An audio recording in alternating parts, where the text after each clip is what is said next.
All right, surf and turf, but a little extra romantic flair to it. So let's get into the prep.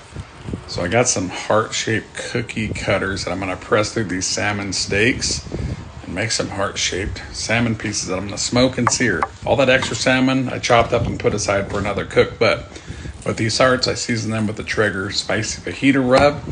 And I got the tomahawk hit with my Kendrick barbecue all meat with rosemary, that meter 2+ probe to track that temperature. 225 degrees till everything reached its internal temp. All I needed was about 135 internal on the salmon, and I can get that all nice reverse seared. So got the flat rock nice and hot. Gonna sear all these salmon pieces to their 145 desired eating temperature. So once that was done, get that tomahawk on there. That reached about 115 internal. Got that reverse sear. Wanted to finish this at a medium rare. Let everything rest. Pull out that meter 2+ probe because this thing was cooked perfectly, as you can see here. So it's another little way to get creative and show a different side of a surf and turf.